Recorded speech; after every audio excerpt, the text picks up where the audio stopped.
Philip. I'm the Wellbeing Lead in Links Christian Youth Trust. How are you? No, actually, how are you? I hope you're okay. Sometimes we are, sometimes we're not. Sometimes we need to talk about how we're feeling. But why? Well, to understand that question, I'm going to go back a bit further. Did you know we have a sixth sense? I want to talk about our sixth sense this morning. How do you know when you're hungry? You may think it's obvious. Your tummy starts to rumble. You feel a bit empty inside. How do you know you're thirsty? Maybe eventually you get dry mouth. But what are the first signals? What are the first things that we notice in our bodies when we're hungry, when we're thirsty, when we're tired? Those kind of things we're mostly quite good at recognising and hearing.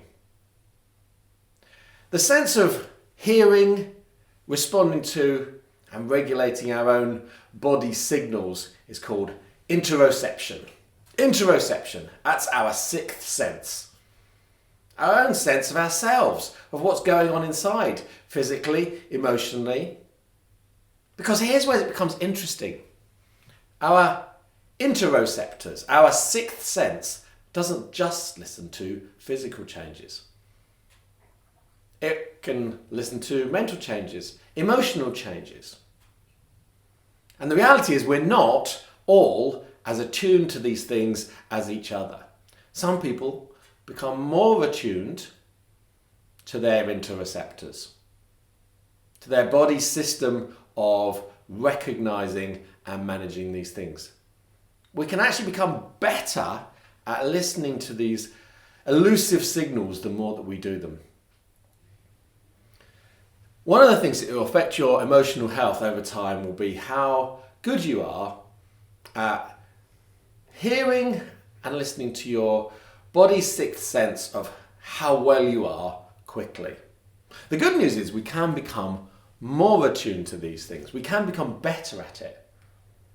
The more we do it, the more practice we come at it, and the better we become.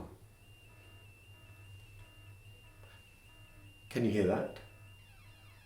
Only just. There is a slight alarm sound. If I was rushing around keeping myself busy, I probably wouldn't notice it at all. But now I've heard it, I'll probably more quickly recognise it when it goes off again. When I work with people on their well-being, I talk to them about thinking of your rising stress levels or rising anxiety levels, or that you are approaching a time of sustained low mood. Think of it as an alarm. Try and recognise the warning signs quickly.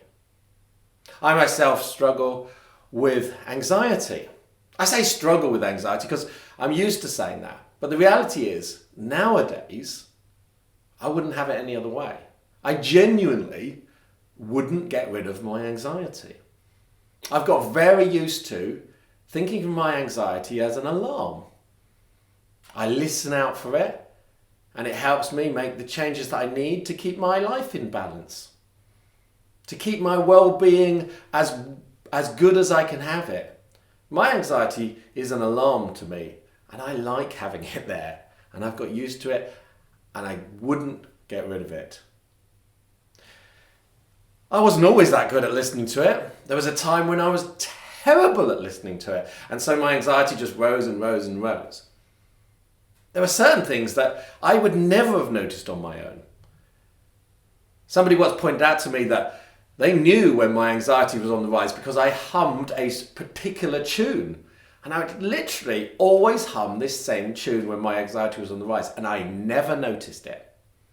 Somebody else eventually pointed out some other things that I would do, and gradually with other people's help, and as I became better at noticing myself, it just now is something that I like in my life, that I use to help me make sense of everything else. Because the reality is, we could hear that alarm, but choose to do nothing about it. Or we can hear the alarm and do something about it. So the first step is to become better at listening out for those signals that your body has that maybe your well-being isn't as good as it could be. And then the second step is to find ways to respond to that. Everyone will have different ways, but there's certain things that will always help. Talking to somebody about your feelings will always help. Because it's not about getting advice.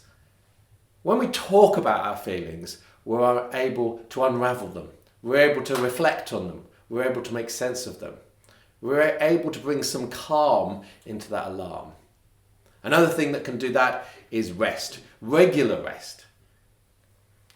Rather than having one long block of rest like a holiday or something, because maybe that's only once a year, little moments of rest through the day are incredibly important and incredibly effective. Deep diaphragm breathing is really helpful. It calms us down. It actually works on those signals that are telling you that something is wrong by letting you know actually in this moment things are okay, and it quietens down that alarm. Finding a hobby that you can lose yourself in. Whenever I work with anyone on emotional health, I always help them or ask them about hobbies, but it's really good to have one particular hobby that you prioritize. You know that is the thing that makes you feel calmest. And it doesn't have to be a calm thing. It could be an active thing. For some people it's running. For other people it's a creative thing. But for you, it brings some calm to those alarms in your body. And finding a good balance between rest and purpose is another good way of just finding a way to quieten down those alarms. So listen for them, get used to them, practice hearing the alarms, and then find different ways to respond. Try things out, find the things that bring a little bit of calm and do them. Hope that helps.